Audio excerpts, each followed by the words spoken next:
salvação. Mais Mas o que virá por trás vos batizará do Espírito, no Saint-Esprit, no Espírito Santo pe na moto. e no fogo. Totanga yango kaka. Sempre lemos. Mais ngana yebisi bino ezali un grand mystère. Mas eu vos digo que é um grande mistério. Babiloko mibale oyo Jean Baptiste alobelaki na mai ya Jourdain. Essas duas coisas que o João Batista falou no Alobelaki Jordão. liboso problème ya baptême.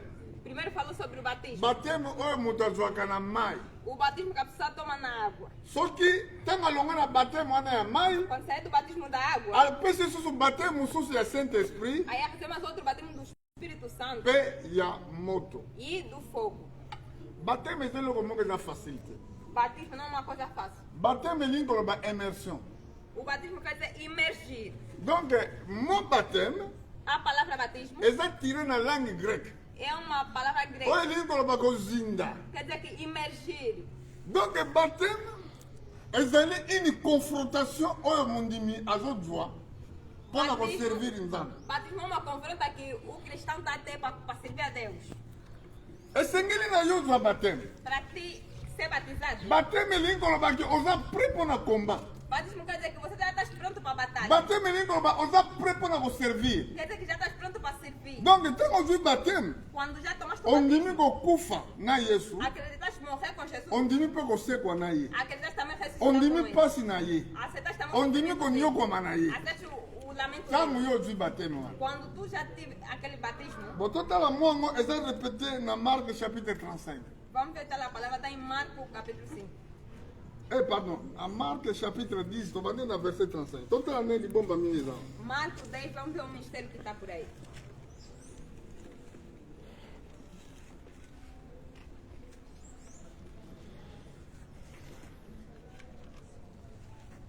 Awa, eza li bon bamini moko ezali na Marc chapitre 10, na verset 35.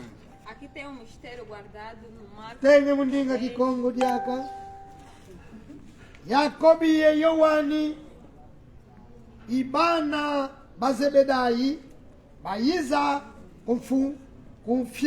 kumfinami bavova kwa yandi longi tuzolele voutu vangila monso matu kulomba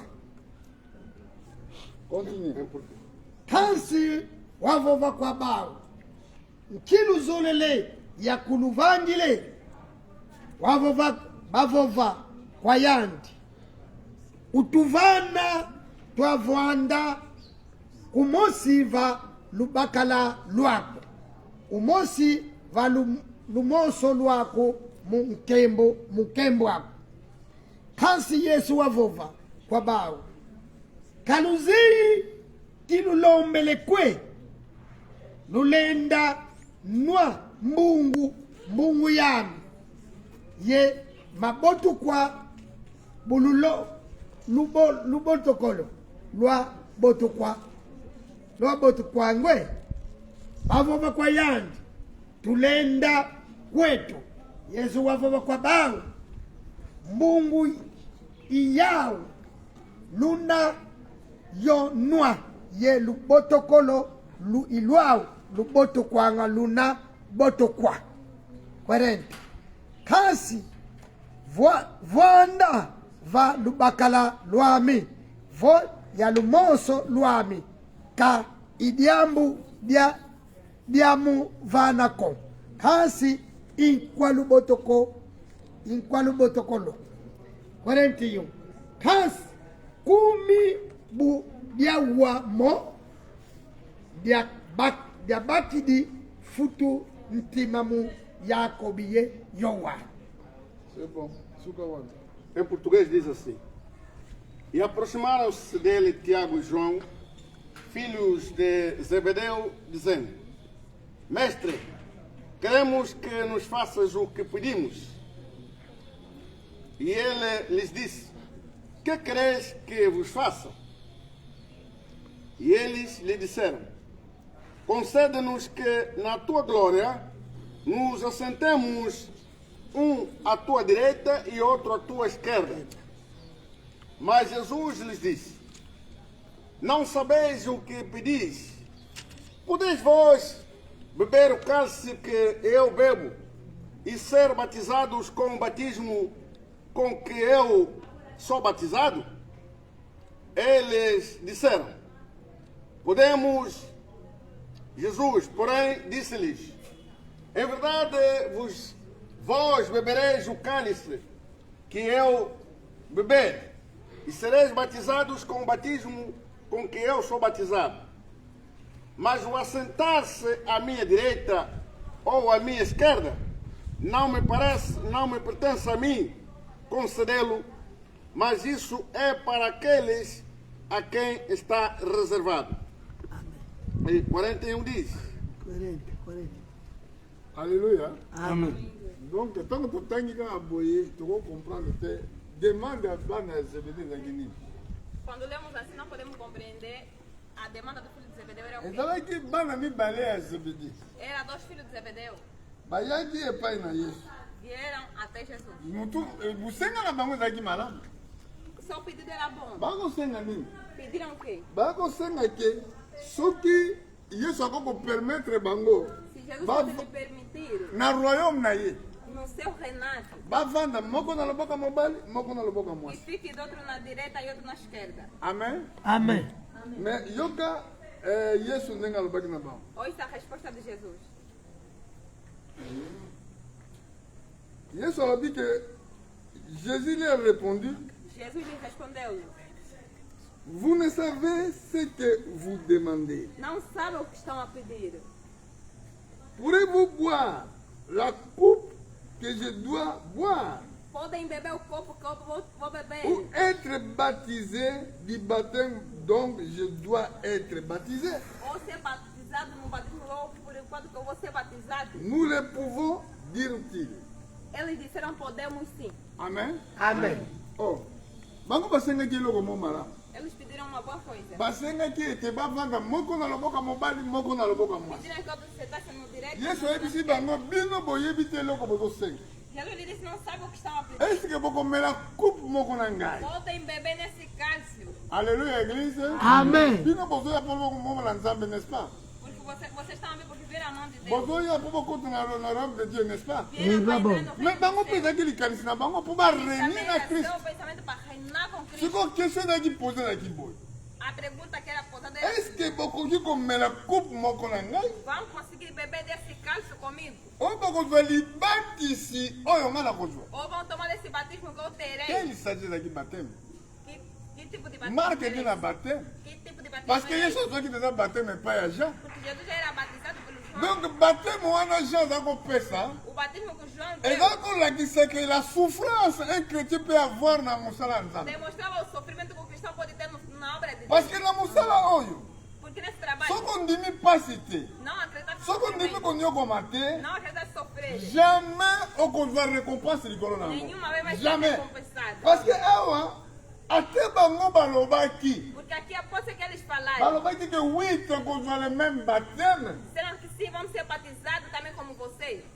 Et Jésus leur répondit: il est vrai que vous boirez la coupe que je dois boire. Jesus respondeu-lhe: é certo que podem Et que beber do vous cálice que eu serez vou tomar. baptisés du baptême dont je dois être E baptisé. podem também ser batizados como um batismo que eu Donc, vou ser il faut que batizado. vie à Christ. Quer dizer que a vida do Cristo Faut la vie na yo. tem que ser a sua vida. Parce que baptême wana Porque aquele batismo ezolakisa liwa kokufa na kosekwa. demonstra a morte e a ressurreição. Amen. Amém. Mais mutu akufaka soki babomi ye, Mas a pessoa morre quando lhe mata. ou bien abeli. Ou não adoeceu. Donc elingi koloba ke soki moto akokufa lokola Yesu, fo andima kozwa même souffrance oyo Yesu azwaki. Se a pessoa vai acreditar ou aceitar morrer como Jesus, tem que passar no sofrimento que ele passou. Alléluia. Amém. Naezaki na église nini, nakanisi na église ya mabord. Eu falei lá na igreja do Esika Mabor. natiaki mystère ya trône. É aí que eu preguei o mistério do trono. Ezalaki na mabord nakasi. Sim. Era em Mabor, eu acho, pastor. Alors na mystère ya trône, Mistério do trono. mpo na kokende na trône, Para ir no trono, eza na limite ya mer vert. tem limite de água verde. Océan, yo babengaka mer, océan, mer vert. Oceano verde. Sikoyo vert elingi koloba la transparence. Verde quer dizer que é a transparência. Donc mpona kokende liboso na nzambe na trono na ye esengeli liboso transparence. Para ir frente a Deus tem que ter a transparência. Sikoyo na mer wana eloko ya mbindu ezalaka te, Naquele oceano não tem nada sujo. eloko ya mabe ekoki kokota te. Nada de mal pode entrar. Mais yango awa yesu bazolakisa biso awa Por isso é que Jesus nos la mostra vie de Christ a vida do Cristo. eza la vie que nous devons avoir. É a vida que devemos ter. Donc biso fo tozala identique comme lui, Nós temos que ser idênticos fo como ele. toteya lokola ye, Temos que pregar fo como ele. toprier lokola ye. Temos que orar como ele. soki vi wana eza manifeste Se te aquela vida não é elingi koloba le manifestada, royaume de dieu eza na mosika na quer biso. dizer que o reino do céu ainda está muito distante conosco. Amen. Amen. nakanisi paul akoloba likambo moko ya important Acho que o Paulo vai falar uma mateya coisa. oyo peut-être ekozala ta de dimanche Talvez essa pregação pode ter parce dado que parti oyo nazoloba ekozala telema mokuse. porque a parte que eu estou falando vai ser muito eza na difícil. parti mosusu ya batema ya saint esprit Tem outra parte do batismo oyo do nakoka Espírito Santo, kolobela nyonso tu te, que não vou conseguir mais falar isso nasepeli por ke hoje. bocomprendre yango bien. Mas eu quero que Et compreendam puis bato bem. bakolanda biso na mokili boprêter attention na As eloko pessoas que nazoloba. vão nos acompanhar, prestam atenção ezali no que eu estou très falando. très important. É muito C'est importante. Dieu qui nous révèle. Nzambe moto azorévele biso makambo É oyo. Deus que está nos revelando. Nazoloba na mayele na ngai moko Não te, estou falando mais sobre mais nazolobela na mayele oyo saint esprit Estou ezopesa. falando dos pensamentos que os Oh, mpona kokota na lola, para então mpona ser, kovivre esika moko na para ye, viver com ele. tala modele ya vie oyo nkolo azosenga bino É bozala o nango. tipo da vida que Deus está nos pedindo para nós ter. Amen église. Amen. Igreja. sikoyo totala nango likambo touti oloba soki ekoka na makambo polo alobaki. Vamos ver a coisa que acabamos de falar, se é comparável com o que Paulo diz. Amen. Amen. soki nakosilisa yango te, Se eu não vou terminar, toza na mikolo ekoya, toza na ntango ebele tokokosisa. haverá dias a vir. Vendredi nazokoinvite bino nyonso boyaka. Sexta-feira eu estou convidando todos os ezali jour ya baquestion réponse. É dia de questão. makambo oyo yo otunaka oyo ozalaka nango oyo etungisaka yo Que você tem que te preocupa. yaka mokolo ya vendredi, Vem na sexta-feira. yaka kotuna, Vem perguntar. tika mosala yaka kosambela. Deixa o trabalho vir. tozalaka na biso mpe ntango ebele te. Não tomamos também muito tempo. soki olongwe awa ozongeli mosala na yo Pode voltar por aqui e vai para o seu trabalho. awa tozali bible oyo ezwi problème kaka na mito nazoteya naye mpe soki kokende namoni efungwami toye awa na mokende na romain Estamos na aqui no livro de chapitre Romanos, 6 capítulo 6. tobandi kotanga na verset 3. Vamos começar só o versículo 3. Bible elobi boye, A Bíblia diz o seguinte: ignorez-vous que nous tous que nous avons été baptisés en Jésus-Christ, c'est à sa mort que nous avons été baptisés.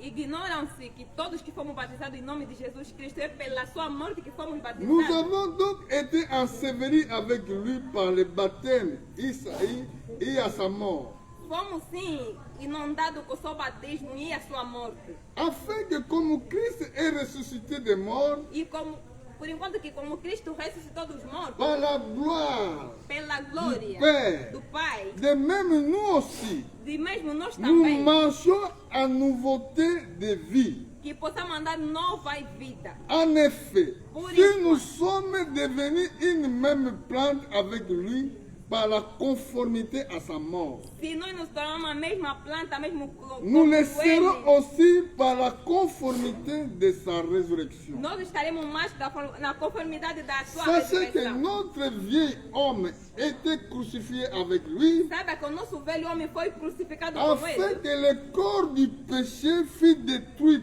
para que o corpo de pecado possa pour ser que nous destruído, soyons plus esclaves du péché. para que não possamos ser mais escravos do pecado. liwa ya yesu na croix A morte de Jesus na cruz ezalaki kolakisa biso nos mostrava ndenge nini un chrétien fo azala. como é que um cristão deve ser. Donc avant tosalela yesu Antes que nós possamos servir a fo Deus, tozala nanu baptisé. temos que ser Dans batizados. d'autres termes, Em outro termo, tozala torevêtir sa façon d'être en sa nature. que vistamos a sua natureza, Donc tozala lokola ndenge azali para que possamos ser como na ele é, conformité ya nkufa na ye. na conformidade da sua yango morte. wana ke baprofete Por isso que os oyo profetas bayebaki plein ya sali que sabiam do oyo plano bayebaki da plein ya redenção, lobiko que sabia do plano comme da redenção, Jean-Baptiste como João Batista azolobaki moi disse que je eu vous baptise d'eau vos batizo de mpona água kobongola motema. para arrepentiment. para arrependimento do vosso coração. Mais oya koya sima Mas aquele que virá depois de akobatisa mim, bino na Saint-Esprit batizará do Espírito mpe na Santo moto. e do fogo.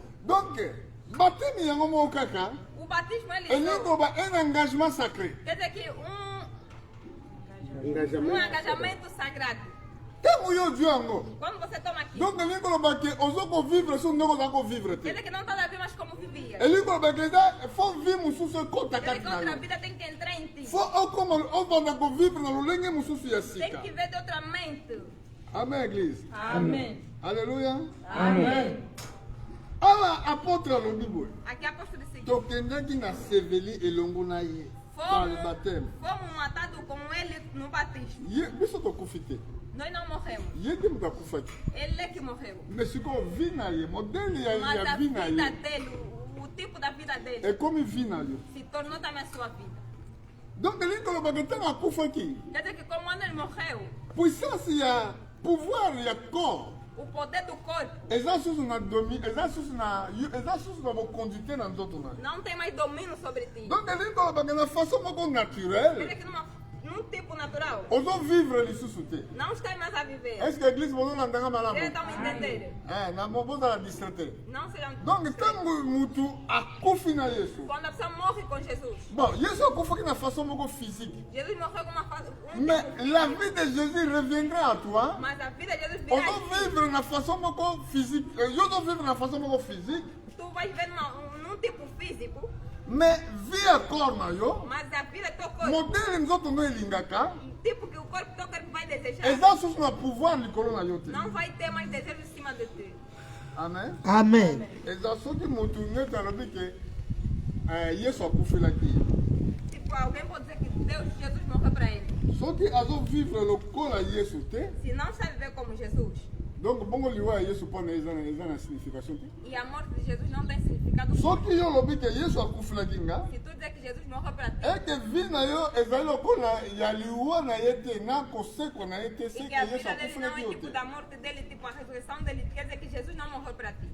bible alobi na verset 4 esika nazali ya A Bíblia diz no verso 4 onde eu estou, afin que comme Christ est ressuscité des morts par la gloire du Père, por enquanto que como Cristo ressuscitou dos mortos pela glória do Pai, de même nous aussi nous marchons en nouveauté de vie. para que nós também possamos andar numa nova vida. Modele ya kufa ya Yesu O tipo da morte de Jesus faut ezala manifester na corps na bino. tem que ser manifestado no vosso espírito. Alors okoloba lokola Paul, Vais falar como Paulo. ce n'est pas moi qui vis. Não é o que vive, Amen.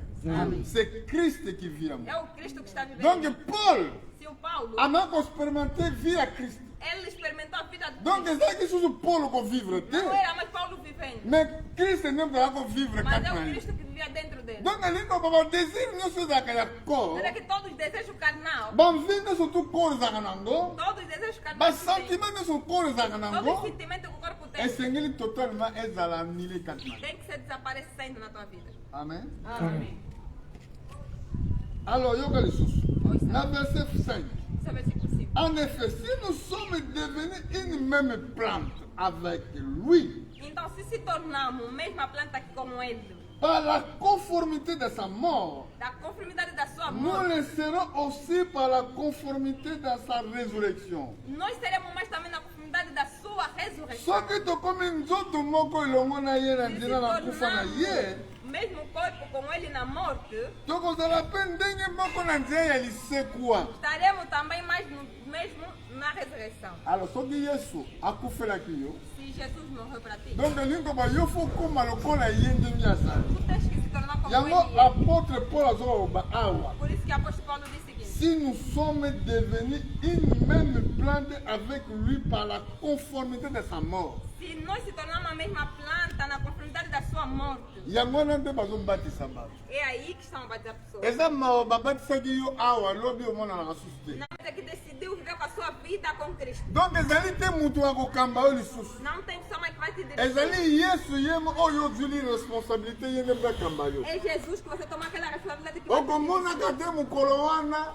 o paster philippe akozala pembeni na yo non Aquele dia, pastor Felipe vai estar no teu lado, não. paster philippe akozala te esika wana Pastor Felipe não estará. okozala yo moko devant dieu Estarás sozinho em frente de ngai Deus. naye kaka konoso yo message Eu sou apenas vim te dar boa ke nova. bateme yo ozwaki Do que o batismo que tu tiveste. ozwaki engagement sino te ozosala eloko te Senão não precisa fazer nada. alors yango wana bana zebede Por isso que os filhos de Zebedeu, ntango bazotuna question wana quando questionaram assim, a Jesus, tolingi queremos. eza likambo ya kolinga te Não é questão de eza querer. likambo ya kovivre vi É wana questão de viver aquela vida. alleluya Amen. eza likambo ya comprendre ke É questão de compreender. nakozala nga moko devant cette grande Eu vou responsabilité estar sozinho diante dessa grande moto akozala responsabilidade. wana te o nga nakenda so eglise te mpona paster Ninguém paster vai sair akozala na te igreja através do pastor. O pastor não estará. o nazaka lisusu te mpona nini mama entela betisanga libako Eu akozalaka não te venho mais porque mamãe fulano me faz isso. Mamãe fulano não estará. alleluya Amen. parce que olinga te Que queiras ou não. oza na nzela wana mo nde baporte wana eza mibale wana Estás naquele caminho. Tá vendo como tem aquelas duas portas? eza exactement ndenge kozala soki moto akufi Vai ser mesmo quando a pessoa morrer. ntango yo okufi na mokili Se tu morrer cá na terra, bato bazolela awa a pessoa está a chorar. ngandi akei na Qual é ye fulano foi embora? tala misala asalaki Qual é ver sobre aquele comentário? bato bazoloba oyo bango bazokanisa As pessoas vão falar daqueles que estão a pensar. parce que jo balobi Porque o show diz la réalité de l'homme c'est son esprit a realidade do homem é o seu espírito. donc elingi koloba ke motu oyo akufi A pessoa que morreu, ate bato bakopesa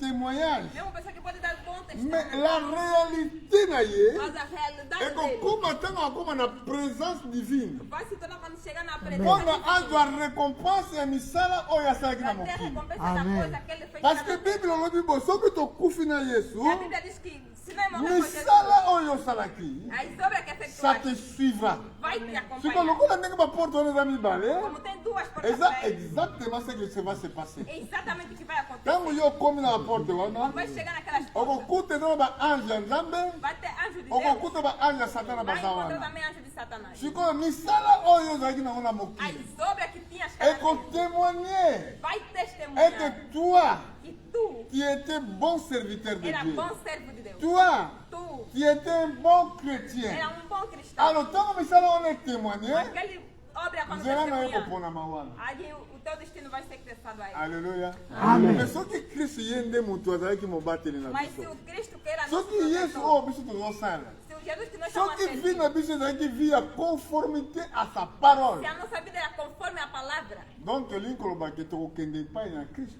quer dizer que iremos ao Cristo. amen Amém. sikoyo omoni soki tokanisi na mokili nde tovivaka bo ntango na biso bavi na biso eza limite Se nós pensar que a nossa como viu, a nossa vida é limitada. eza kaka na ntango moke É só de curto tempo. alors esengeli toyeba ete estce tokomi deja ndenge yesu azali obena tokomi bongo Temos que saber e procurar saber se já estamos conforme Jesus é ou não. meme kombo kutu na basi bato babengaka ngai naza mwana na nzambe obi tobenga wana aza mwana na nzambe nano vraiment tozwi révélation te ya kozala fils Mesmo o nome que nós, tipo, atributo que nós se demos que não sou filho de Deus, ainda não temos revelação de ser, soki olingi ocomprendre yango facile zwaka ata quer se mbwa compreender facilmente. oza na mbwa na yo na ndako Toma o seu cão em casa, mbwa wana soki aboti aquele cão se parei. okomona na nature ya mbwa wana abotami Vai ver a natureza daquele na cão que mama nasceu. oyo aboti ye E a mãe que lhe pariu, ndenge azali como são. bosiko soki yo ozwi ndakisa yana ya mbwa oyo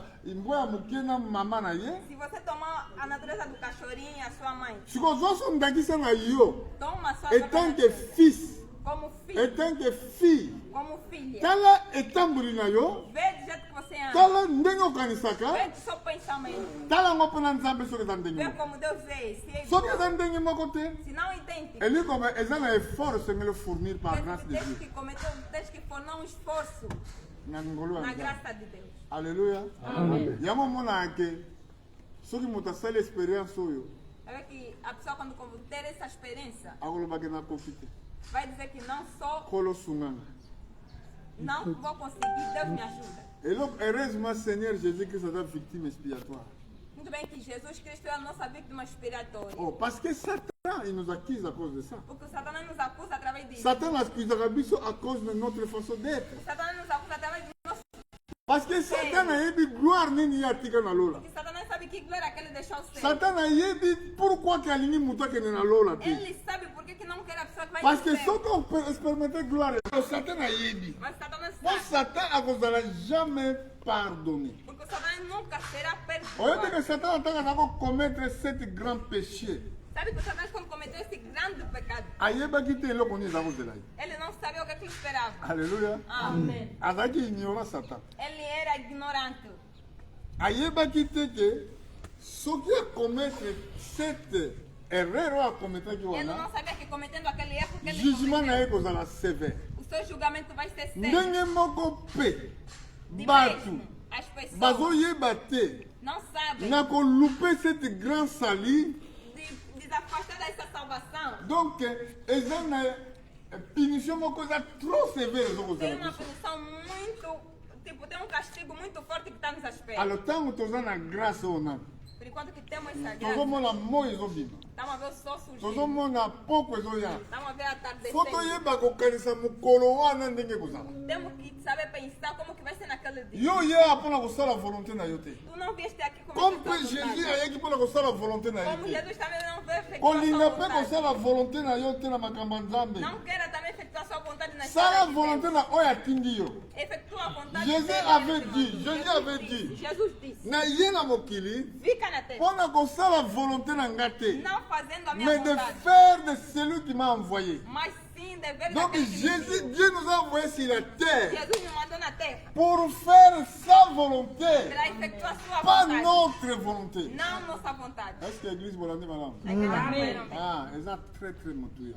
é muito capital. Soko parti ya mibale Segunda parte, nakoexplike yango te não vou explicar, mpona nini toza na temps te. porque não temos o tempo. Parti ya mibale eza lokola mateya na teyaki sur dernier âge ya église. Na segunda parte, tipo, quando eu preguei na última era da igreja, Église oyo ya ntango ya suka a igreja do tempo do fim, ekokutama na situation oyo ya aveuglement total. vai se encontrar na situação de cegos total. Bakozala na baza bulumbu Vão estar num.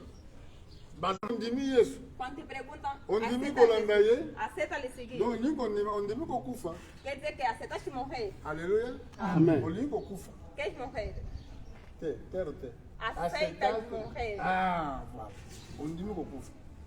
Oyebi bandimi ya na ntango ya réforme Sabe os crentes da reforma? nayebi te so botala ya histoire wana Não sei se vocês acompanharam essa história. nani atalaki Estava na escova awa de Deus. tozotesa malamu livre ma sœur Aqui et frère. estamos a pregar livremente, irmã e irmã. Soko oke na Iran Se você ir lá no Irã oke kotesa malamu e pregar boa nova, oh là là oh nayebi te est ce que biso komona yango não sei se vocês na acompanharam isso. bamboka oyo eza baislamiste Nos países islâmicos, mpona ntina ya jésus através de Jesus. me nkolo amimonisaka mpe puisama na bamboka Mas wana o Senhor também se demonstra muito poderoso. eza na naqueles moko países. bakangaki ye Tem um que bazalaki eles groupe era um grupo. bake balingi bango basinga Lhes ligaram, tipo, lhes amarraram mesmo.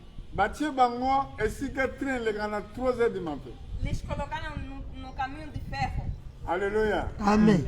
Na Iran lá no Irã. bazalaki bandimi Eram oyo cristãos bandimi yesu lokola yo na nga que aceitaram Jesus como tu e me eu, bazali koniokwama mas estão a sofrer mpona ntina bokonzi na nzambe através do reino do céu. bakangaki bango Lhes prenderam bake kotia bango esika train eza koleka lá no caminho do ferro, onde passa o trem.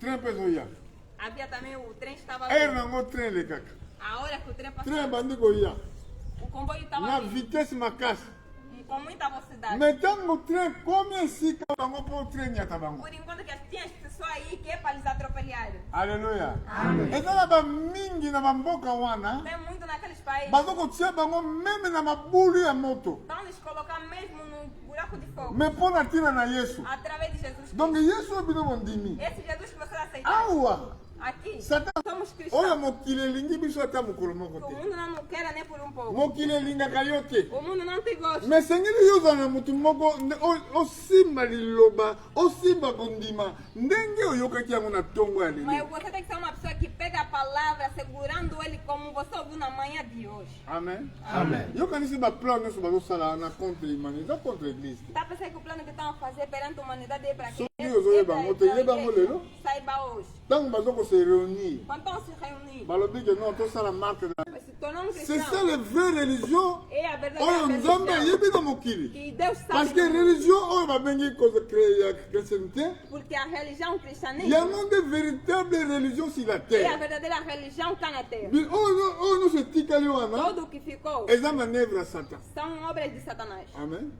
Oyo nyonso etikali. Tudo que ficou por aí. eza kokana na ye Yesu. E a sua vida está sendo idêntica com Jesus. yango wana tokoloba lokola Yesu ndenge alobaki, Por isso que vamos falar como Jesus diz. tozala parfait Que sejamos lokola perfeitos. père na biso na likolo Como o nosso Pai azali eterno parfait. é perfeito. tokoloba lisusu. Vamos dizer também. Voici comment nous devons prier. Ver como podemos orar. Notre Père qui est au ciel, Nosso Pai que está et no que céu. ton règne vienne, Teu reino et venha. que ta volonté